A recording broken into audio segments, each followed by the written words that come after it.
আমি চিত্রাঙ্গদা, রাজেন্দ্র নন্দিনী।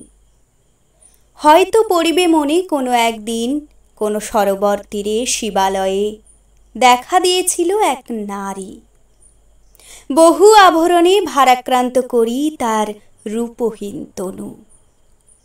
কি জানি কি বলেছিল নির্লজ্জ মুখরা, পুরুষেরে করেছিল পুরুষ প্রথায় আরাধনা। প্রত্যাখ্যান করেছিলে তারে, ভালোই করেছ।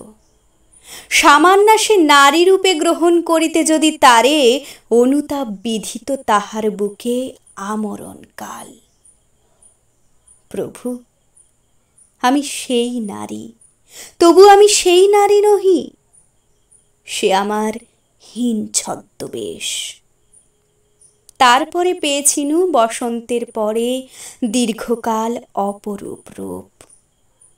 দিয়েছিনু শ্রান্ত করে বীরের হৃদয় ছলনার ভারে।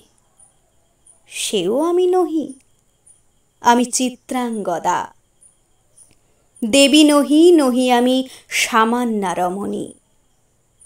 পূজা করি মোরে রাখিবে মাথায়, সেও আমি নহি। অবহেলা করে পুষিয়া রাখিবে পিছে, সেও আমি নহি। যদি পার্শ্বে রাখো মোরে সংকটের পথে, যদি দুরূহ চিন্তার তব অংশ দাও, যদি অনুমতি করো কঠিন ব্রতের তব সহায় হইতে, আমার পাইবে তবে পরিচয়। গর্ভে আমি ধরেছি যে সন্তান তোমার, যদি পুত্র হয়, আশৈশব বীর শিক্ষা দিয়ে দ্বিতীয় অর্জুন করি তারে একদিন, পাঠাইয়া দিব যবে পিতার চরণে। সেদিন জানিবে মোরে প্রিয়তম, আজ শুধু নিবেদি চরণে আমি চিত্রাঙ্গদা, রাজেন্দ্র নন্দিনী।